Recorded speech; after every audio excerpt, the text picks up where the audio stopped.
Jadi kenapa kok saya berharap sore ini bisa minum kopi susu? Karena kopi susu itu akhirnya menunjukkan dua jenis warna, Mas. Satu adalah warna hitam dan ada warna putih. Tapi warna putih ini terendap di bawah sekali. Sebelum dia bisa digali, itu dia tidak akan muncul ke atas. Nah, ini mencerminkan sisi gelap dan sisi terang kekuasaan. Saya pernah dipaksa atau dikondisikan untuk keluar dari sekolah SMA. Aku ini memperjuangkan sekolah gratis di Surabaya. Karena aku merasa bahwa harusnya kebijakan pemerintah itu nggak maju mundur. Di seluruh dunia hari ini, party ID menurun. Orang udah nggak percaya lagi sama partai politik. Orang merasa partai politik ini cuma nomor-nomor aja. Padahal kalau bicara tentang situasi demokrasi yang sehat, partai politiknya harus kuat. Pelembagaannya harus jelas, kaderisasinya gimana, rekrutmen dari rakyat jadi pemimpin gimana. Kemarin Mas Eno belum berhasil untuk mendapatkan kursi di DPRD Kota. Satu, saya mau nanya, kenapa Mas bisa kayak itu kejadian? Kedua, apa hikmah dan pelajaran dari hal tersebut? Ya, saya tahu saya akan kalah. Politisi muda rasanya frasa yang paling seksi dalam dunia politik Indonesia. Namun, berapa banyak yang benar-benar muda dan berapa banyak yang benar-benar memiliki jiwa bertarung politik yang sejati? Kita akan berbicara dengan salah satu figur yang saya rasa mewakili sosok muda yang begitu bergelora. Seno Bagaskoro, Segelas Bersama Pangeran.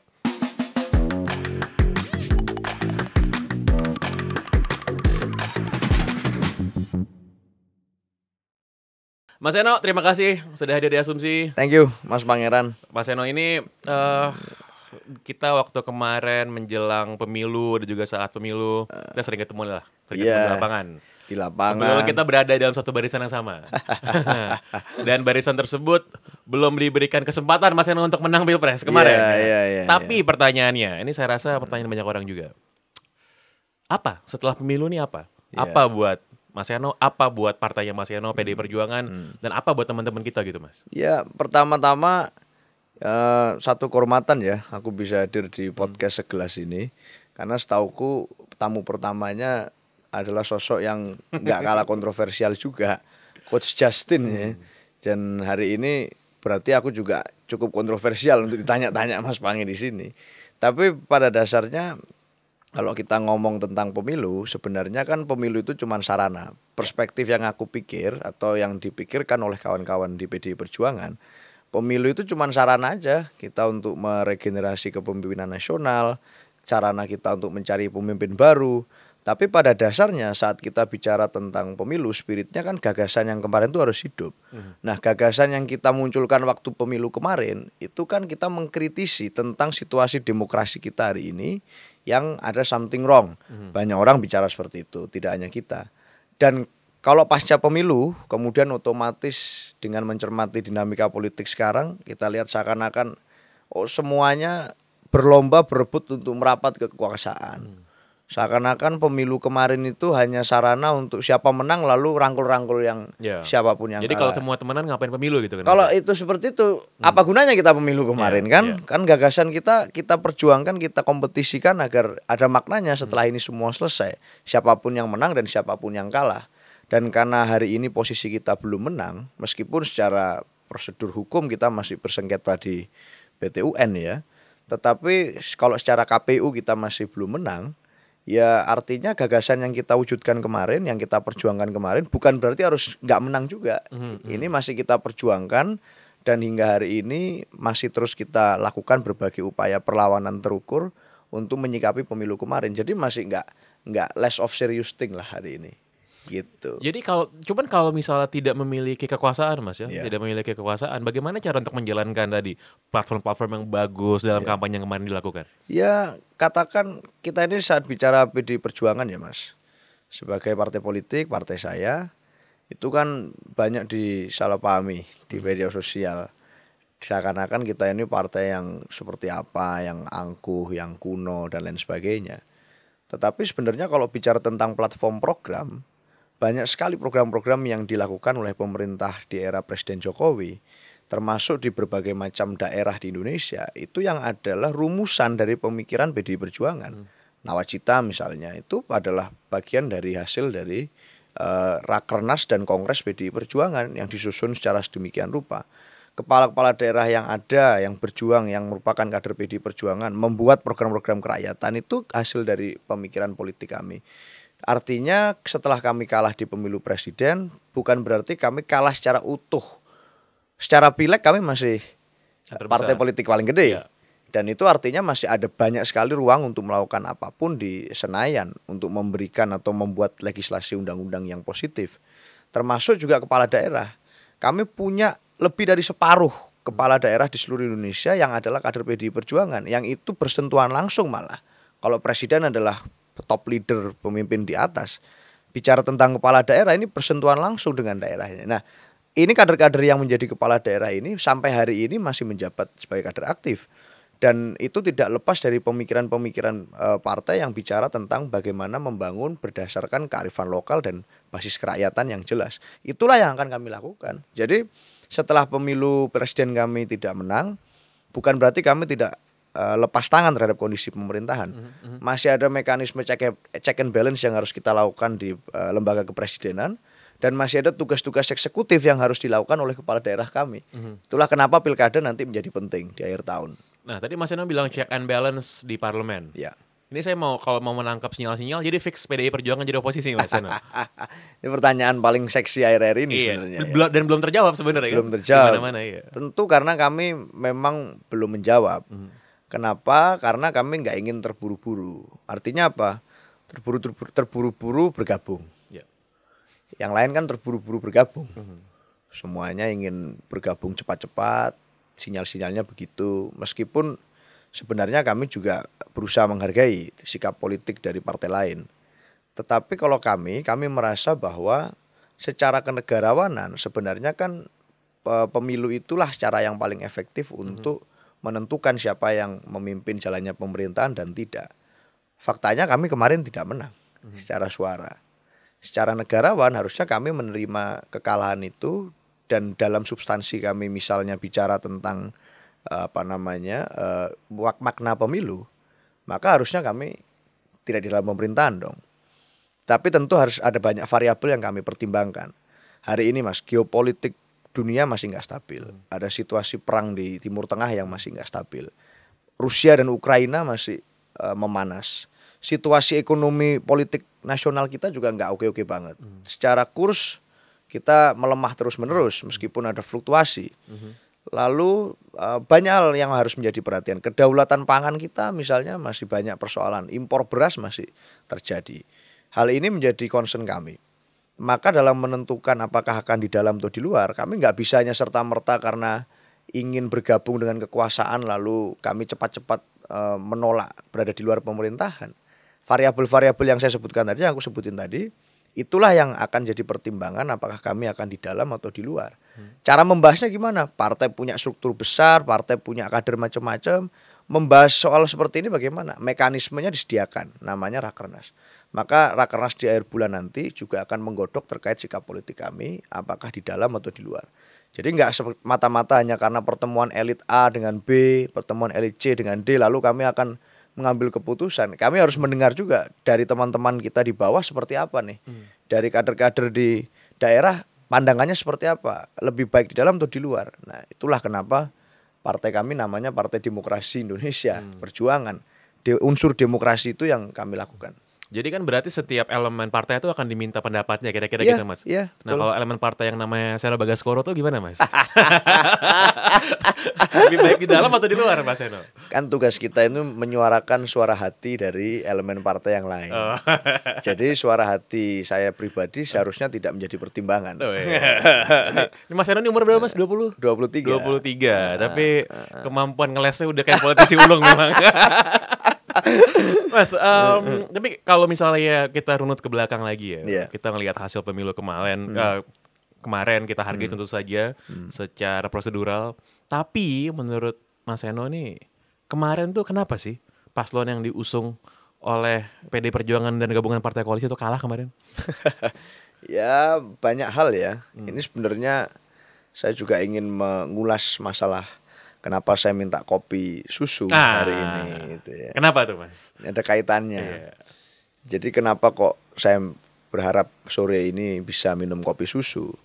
Karena kopi susu itu akhirnya menunjukkan dua jenis warna, Mas. Satu adalah warna hitam dan ada warna putih.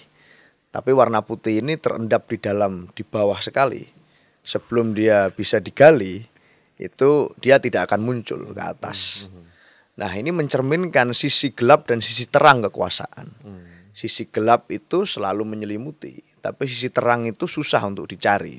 Bagaimana dia bisa menemukan warna putih di antara sisi gelap kekuasaan. Nah, kemarin kami kalah karena utamanya ada sisi-sisi gelap kekuasaan yang berupaya agar membuat kami tidak menang. Dan itulah yang menjadi alasan utama kita kalah. Dan itu alasan saya minta kopi susu. Sebagai orang yang sangat menghargai kata-kata, alegori dan juga metafora, saya mau tepuk tangan dulu untuk Mas Seno. Kalau gitu sekarang kita minum kopi dulu, Pak. Kita minum kopi. Karena kalau enggak nanti keburu dingin nih kopi susu ini. Bener juga sih, di atasnya hitam ya, di bawahnya putih. Memang harus dilihat dulu karena kalau kelihatan dari atas cuma ada hitamnya hitam doang. Semua. Hitamnya doang. Harus diaduk. Harus diaduk dulu agar putihnya keluar. Betul. Walaupun sama seperti proses politik pada umumnya ya. Setelah putihnya diaduk pun warnanya tetap kelam juga sebenarnya.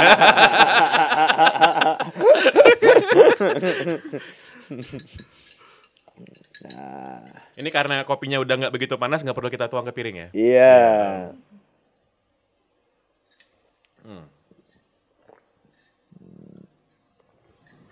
Nah, tapi ini juga menunjukkan satu makna lain, Mas. Gimana tuh, Mas? Artinya di dalam kopi susu ini, meskipun berada di satu gelas, kopinya tidak mengkhianati susunya. Ya. Artinya apa? Rasa kopinya tetap jadi kopi. Tetap jadi kopi. Betul. Susunya tetap jadi susu. Dia enggak, susunya tidak berpura-pura jadi kopi. Kita masih bisa membedakan ini kopinya, ini susunya. Artinya meskipun kita berada di daerah kekuasaan yang bersisi gelap, tidak harus kita ikut menjadi gelap. Kalau kita memang adalah bagian dari sisi terang dari kekuasaan itu. Ini maknanya banyak sekali dari segelas kopi susu. Ya, saya jadi ingat ya yang tadi Mas Seno bilang itu kalau Tan Malaka pada bilang bahwa berterang-teranglah dalam gelap, tapi dalam gelap juga berterang-terang dalam gelap, bergelap-gelap dalam terang. Karena semuanya pada keseimbangan kan? Harus keseimbangan. Ada keseimbangan, ada keseimbangan. Mas, kalau kita lihat kan, kita lihat sosoknya Mas Seno ini sebagai politisi yang sangat belia sebenarnya, sangat muda. Dan kalau kita lihat sebenarnya politisi yang mengawali karir politik dengan muda, banyak yang sebenarnya berasal dari golongan yang saya bisa bilang itu cukup privilege. Kalau tidak privilege secara sosial, itu secara politik. Ya. Atau secara ekonomi. Secara ekonomi ya, dari keluarganya, orang tua itu lain sebagainya. Tapi Mas Seno bukan berasal dari golongan yang seperti itu kan. Saya ngikutin Mas Seno dulu zaman masih SMA Mas ya? SMA ya. Masih SMA ya. Saya juga kaget sebenarnya karena saya lihat muka Mas Seno, SMA nih orang. Oh, ternyata beneran SMA gitu. Jadi itu, sekarang SMA plus. SMA plus ya. Nah, itu sebenarnya bener nggak sih kalau memang mau berpolitik dari bawah tanpa privilege, Mas? Itu memerlukan kerja keras yang lebih dibandingkan dengan teman-teman yang lain. Ya tentu, itulah sebenarnya cerminan dari perjuangan asumsi misalnya kan. Berjuang dari bawah dan menjadi benchmark politik di masanya. Dan itu yang lebih nikmat sebenarnya daripada kita mendapat semua akses kekuasaan lalu kemudian kita hanya meneruskan itu. Meskipun itu juga sah-sah saja di dalam politik. Keluarga politisi, dinasti politisi itu juga belum tentu itu menjadi satu hal yang buruk selama tidak menabrak atau melanggar aturan-aturan yang ada. Tapi kalau aku pribadi, Mas, memang latar belakang keluargaku nggak ada yang politisi. Ayah ibu nggak ada yang politisi, dari kakek nenek juga nggak ada, om tante juga nggak ada. Jadi ditarik kemanapun, aku ini anggota keluarga pertama yang ber-KTA partai politik. Baik dari sisi ayah maupun dari sisi ibu. Dan tidak ada resistensi dari keluarga, Mas? Awal mulanya karena berawal dari menjadi seorang aktivis, jadi ya nggak ada resistensi berarti ya. Artinya kagetnya dulu-dulu. Waktu awal-awal bikin protes, bikin demo, pernah diminta mundur dari sekolah. Itu kan satu hal yang baru juga buat keluarga yang bukan politisi. Kagetnya waktu itu. Tapi karena aku menjamin bahwa aku bertanggung jawab atas apa yang aku lakukan, akhirnya terbiasa lah. Oke lah kalau ini nekatnya sekian berarti tanggung jawabnya minimal sekian. Itu culture itu akhirnya terbangun. Dan komunikasi sama orang tua aku coba jalin terus. Ayahku ini seorang karyawan swasta, Mas. Jadi ini sekaligus klarifikasi. Di media masa itu banyak yang nulis, wah ayahku ini pengusaha besar apa. Enggak, karyawan swasta. Artinya bekerja di sebuah perusahaan dan sebagai profesional. Ibuku itu dulu seorang psikolog dan pernah jadi dosen, tapi sekarang menjadi ibu rumah tangga. Artinya secara profesi jauh dari dunia politik. Privilege ekonomi enggak ada, privilege politik juga enggak ada, biasa-biasa semua lah. Privilege apapun ya biasa-biasa. Privilege yang aku dapatkan ya bisa disekolahkan sampai kuliah itu aja. Dan artinya kalau kenapa ada panggilan menuju ke dunia politik itu murni karena ya aku merasa bahwa aku nggak mau kalah aja sama para founding fathers kita. Ini agak nekat juga ya. Nggak mau kalah dalam arti apa? Para founding fathers kita itu berpolitik di usia sangat muda, Mas. Ya. Usia 14 tahun sudah mulai berpolitik dalam konteks menulis dan berpidato, membaca. Dalam usia 20-an tahun sudah terlibat di kegiatan partai politik. Nah, aku waktu kecil dulu, aku membaca tentang kisah mereka, Bung Karno, Bung Hatta, dan lain sebagainya. Dan aku merasa begini loh, mereka ini kan juga manusia juga itu. Hidup di era serba keterbatasan, dijajah oleh bangsa lain. Nggak ada namanya gadget dan lain sebagainya. Kok bisa punya kenekatan mereka mau melakukan sesuatu yang belum tentu ada manfaat benefit untuk dirinya sendiri dalam cara berpolitik dengan segala konsekuensi dan resikonya. Loh, kalau mereka saja Bung Karno dan lain sebagainya punya keberanian itu, kenapa saya di usia saya hari ini yang semuanya ada itu, internet ada, lalu nggak ada penjajah, kenapa kok saya nggak berani sih untuk memulai berpolitik dalam konteks bergerak, berorganisasi, membaca dan seterusnya. Nah, sejak saat itu waktu aku SMP waktu itu, Mas. Sejak saat itu aku ngerasa bahwa ya kayaknya ini yang jadi passion hidupku gitu. Dan sejak hari itulah aku merasa bahwa ya aku akan terus berada di dunia ini. Dan ternyata sampai sekarang sampai seterusnya. Itu. Jadi pure karena memang nggak mau kalah aja dengan nggak mau kalah ya para founding fathers. Nggak mau kalah dari para founding fathers. Dorongan, dan saya rasa memang kalau bukan dorongan hati yang teguh sih memang yang mendingan yang lain kali, Mas. Iya.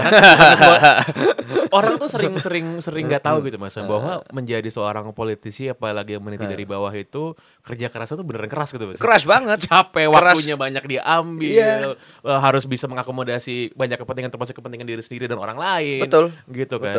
Betul. Dan ini satu hal yang banyak orang belum tahu lah. Termasuk konsekuensinya, Mas. Konsekuensi betul. Konsekuensinya dan itu butuh konsistensi. Apa konsekuensi terbesar yang pernah dialami Mas Seno karena berpolitik? Saya pernah dipaksa atau dikondisikan untuk keluar dari sekolah. SMA, Mas? SMA. Ya meskipun setelah itu hubungan saya dengan sekolah telah terjadi normalisasi ya. Saya akhirnya berhubungan baik juga sampai hari ini. Tapi waktu itu karena situasi politik tertentu saya dipaksa untuk keluar. Gitu. Dan dipaksa untuk keluarnya itu ekstrim juga. Artinya ini tidak hanya dari sekolah, tapi ada unsur political will dari dinas pendidikan dan seterusnya. Tidak hanya saya, semua teman-temanku yang ikut-ikut aku juga mengalami konsekuensi itu. Dan itu berat, Mas. Untuk anak kelas 1 SMA menjadi public enemy, dikondisikan jadi public enemy, itu tidak mudah dan dipaksa untuk keluar ya. Aku cari homeschooling segala macam waktu itu. Harus ke mana-mana, harus cari sekolah lain. Untungnya pas naik-naikan kelas, jadi masih banyak yang nggak tahu. Keluar dari sekolah, terus banyak orang merasa nggak mau menerima aku di sekolah-sekolah lain karena alasannya menjaga hubungan baik dengan pemerintah.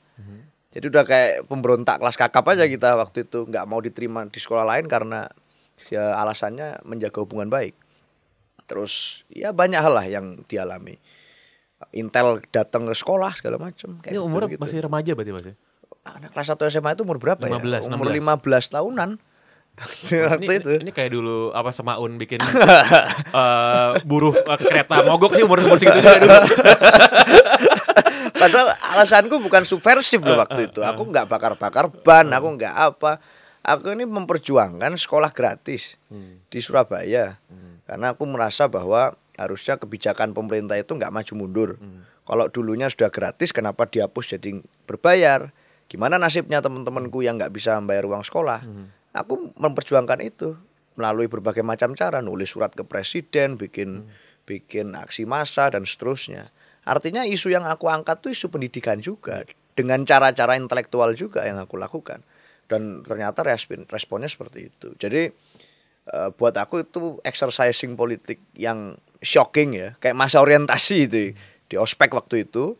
Maka jadi jubir pemenangan. Nah kalau cuma dirujak di medsos saja sih nggak ada apa-apanya dibandingkan dikeluarin dari sekolah anak umur 15 tahun. Jadi ya kerasa banget waktu itu prosesnya. Saya tuh percaya gini Mas, bahwa memang anak muda kita secara umum ya, mayoritas itu kan memang tidak terpolitisasi Mas. Bukan dalam artian harus berpolitik praktis, tapi memang memiliki kemampuan berpikir yang politis, melihat segala sesuatu dari kacamata politis. Seberapa berpengaruh sih sebenarnya sistem pendidikan kita, kurikulum pendidikan kita untuk men-shape cara berpikir yang seperti itu Mas, yang menurut saya sih ya, karena saya juga mengalami juga gitu, itu yang tidak tajam, kurang kritis, dan menjauhi politik. Iya betul, memang iya, artinya kita nggak terbiasa untuk contohnya berbeda pendapat. Di sekolah pun pendapat tuh dipaksa untuk seragam. Jadi kalau sudah ada pandangan yang satu, ada perbedaan pendapat, pasti dicari keseragamannya di mana. Padahal sebenarnya demokrasi itu membutuhkan perbedaan pendapat dan politik menyediakan wahana bermain untuk itu. Itu yang kita masih agak resisten. Seakan-akan kalau berbeda pendapat dengan teman, dengan guru, itu satu hal yang agak tabu. Padahal kan nggak ada masalah. Itu dan itu yang kita harus dorong. Dan pemikiran utamanya sebenarnya Mas, di dalam politik itu kan kita bukan hanya bicara menang kalah kekuasaan, tapi bicara tentang mengelola kehidupan bersama. Itu yang aku pelajari. Masalah anak sekolah masuk jam sekian pakai kurikulum apa atau pakai seragam atau boleh pakai baju bebas, itu kan produk kebijakan politik semua. Dan yang bisa memperjuangkan itu oke lah, ada mekanisme lembaga DPR dan lain sebagainya. Tapi teman-teman pelajar, teman-teman mahasiswa sebagai subjek langsung dari yang kita hadapi sehari-hari ini, jarang sekali yang kemudian mau berpikir gimana ya kalau aku memperjuangkan nasibku dan teman-temanku itu. Gimana ya kalau aku menggunakan segala cara yang aku bisa untuk mempengaruhi regulasi yang hari ini misalnya aku out of reach di situ. Itu yang penting di dalam politik. Jadi menurutku contoh kayak kisah Mas Ganjar Pranowo kemarin menjadi calon presiden, itu sebenarnya satu kisah inspirasi bahwa semua orang di negeri ini sebenarnya punya kesempatan untuk melakukan something untuk negerinya, apapun perannya. Hari ini Mas Ganjar makanya tidak lagi menjadi calon presiden, akan diuji setelah dia kembali menjadi rakyat biasa, apa yang akan dia kontribusikan untuk negerinya.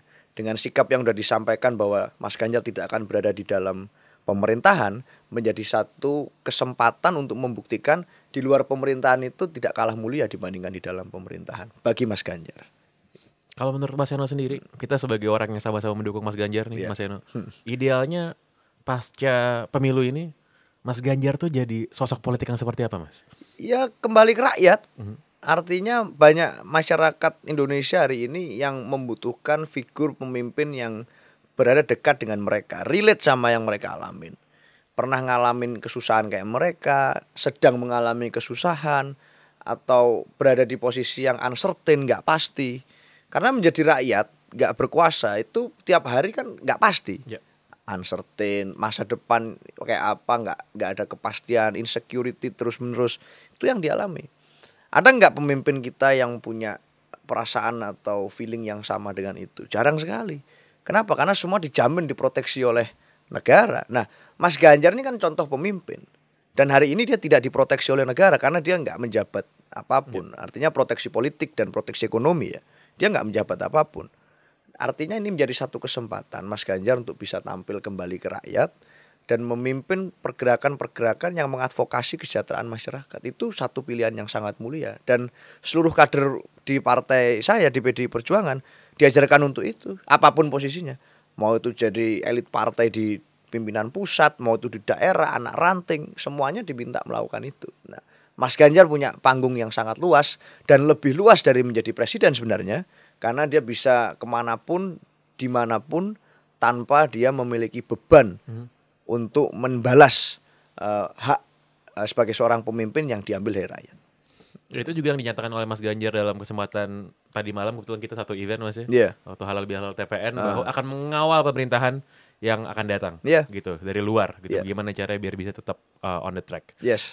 Mas Seno, satu lagi ini soal kemarin waktu pileg, Mas Seno ini kan maju di Surabaya ya untuk DPRD kota. DPRD kota. Saya rasa bukan cuma saya doang yang berpikir bahwa Seno Bagaskoro karena seorang politisi dengan panggung nasional, harusnya buat panggung yang ukurannya dalam tanda kutip hanya panggung kota, pilkada kota, gampang lah dapet gitu kan. Nyatanya saya seperti banyak orang juga kaget, ternyata kemarin Mas Seno belum berhasil untuk mendapatkan kursi di DPRD kota.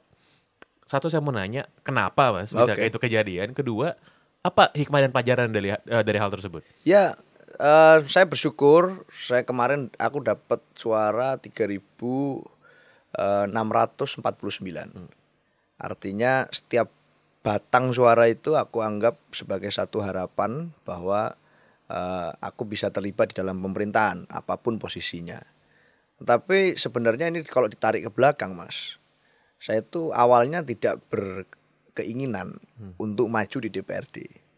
Kenapa begitu? Karena saya sadar ada tanggung jawab lain yang harus saya lakukan, yaitu terlibat di tim pemenangan nasional dan membagi waktu, membagi prioritas, membagi badan secara fisik itu tidak mudah.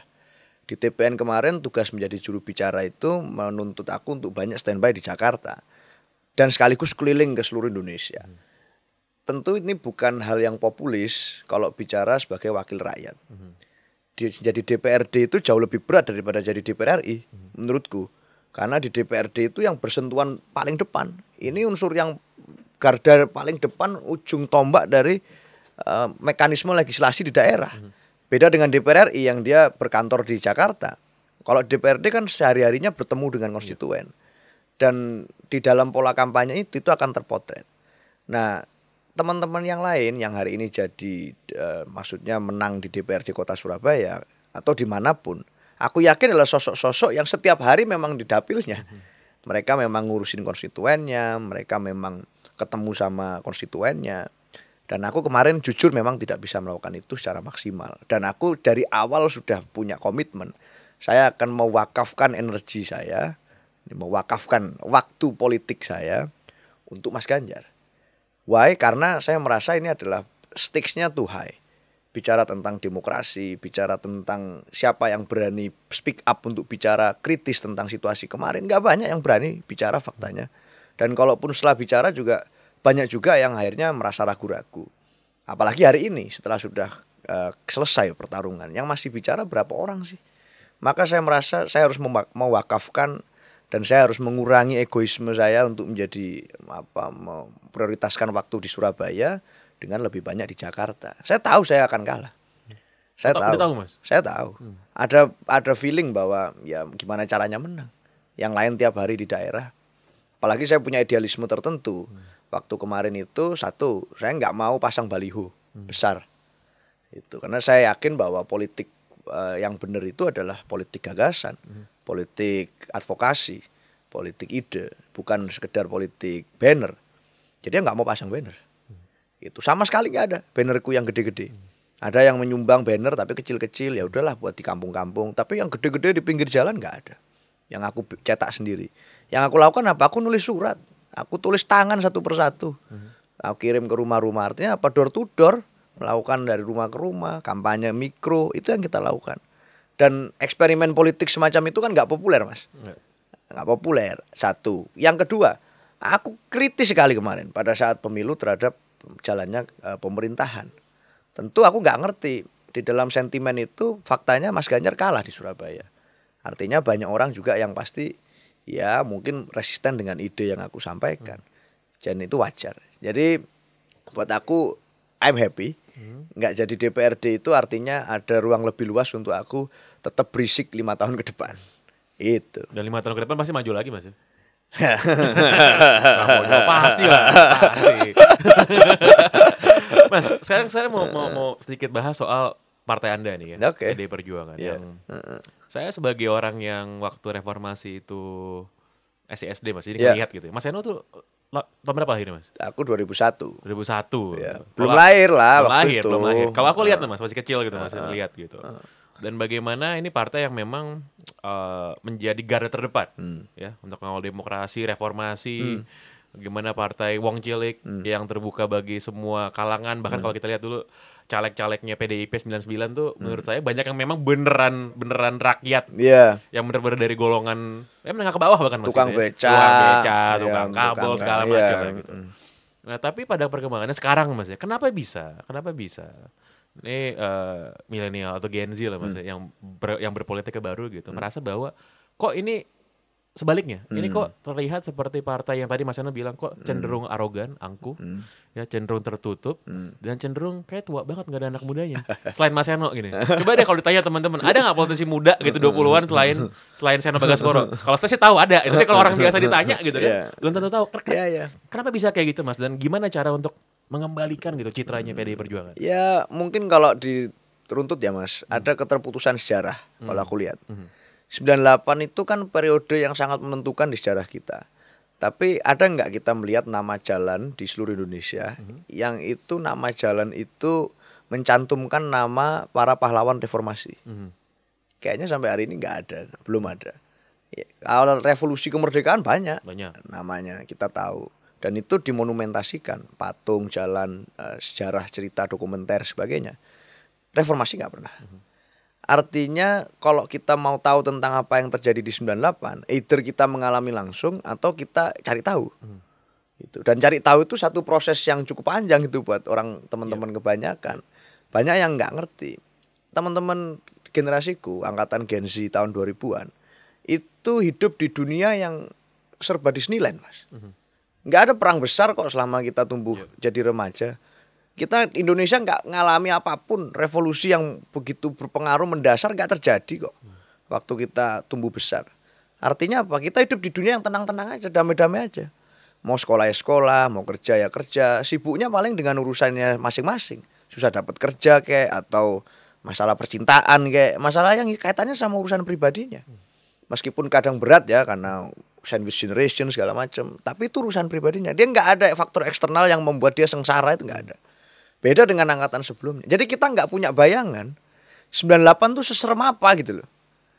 Sebenarnya diculik itu kayak apa misalnya? Diculik yang kita tahu itu diculik dibawa ke kafe gitu, dijak makan, diajak nongkrong, itu diculik. Aku diculik ini nih. Itu definisi diksi kita tentang penculikan. Kita nggak ngerti gimana rasanya hidup di situasi ngomong aja kita mesti mikir dulu 2, 3, 4 kali. Karena konsekuensinya nggak hanya kita yang bakal kena, tapi keluarga kita. Nggak tahu itu. Artinya situasi itu saja susah membayangkan. Apalagi situasi melawan itu. Padahal PDI Perjuangan itu kan lahir dari situasi melawan situasi yang rumit itu tadi. Nah, kalau ini gambarannya nggak sampai secara utuh, maka susah membayangkan bagaimana PDI Perjuangan itu sampai di titik hari ini. Yang harus begitu disiplin, yang harus begitu punya ketertiban, nggak bisa kader itu seenak sendiri. Itu karena perjalanan sejarah itu keras sekali buat kita. Kita mengalami situasi panjang yang meskipun saya nggak mengalami langsung ya, tapi saya tahu dari saat internalisasi itu terjadi melalui pengkaderan, saya tahu ini partai yang udah ngalamin asam garam. Ibaratnya orang yang orang itu jadi keras, jadi pemarah misalnya, jadi dia kenceng, bukan pemarah sebenarnya ya. Jadi kenceng, jadi strict dengan prinsip karena dia telah mengalami hal nggak enak terkait dengan itu. Nah, itu yang kita alami. Nah, message itu sebenarnya jadi PR-ku. Jadi PR teman-teman muda, kader-kader PDI Perjuangan yang lain yang hari ini di angkatan generasiku tapi di PDI Perjuangan. Karena saya yakin, aku yakin mereka tahu betul. PR-nya di aku untuk menyampaikan itu terus-menerus. PDI Perjuangan ini nggak main-main. Masa urusan di dalam atau di luar pemerintahan aja kita satu-satunya partai yang harus rakernas dulu.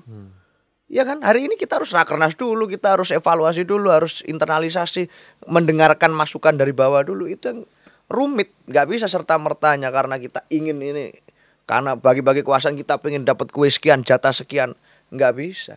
Harus ada proses panjang dan itulah yang hari ini mengantarkan PDI Perjuangan jadi berwajah seperti ini. Tapi kita sadar bahwa ya teman-teman muda itu penting untuk kemudian banyak terlibat di dalam proses bangsa dan negara. Dan mau nggak mau, suka nggak suka, partai politik tuh kanalnya. Nggak ada partai politik, nggak ada demokrasi. Betul.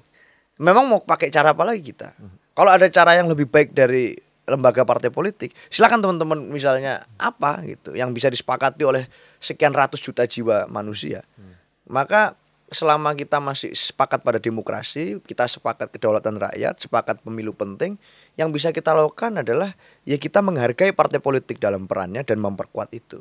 PDI Perjuangan berupaya untuk itu. Biar partai politik itu nggak cuma jadi kendaraan aja. Mau maju pilkada, mau maju pilpres, orang bisa pakai partai politik. Ini kendaraan. Bukan kendaraan, Bos. Partai politik itu cara untuk kita mencapai cita-cita.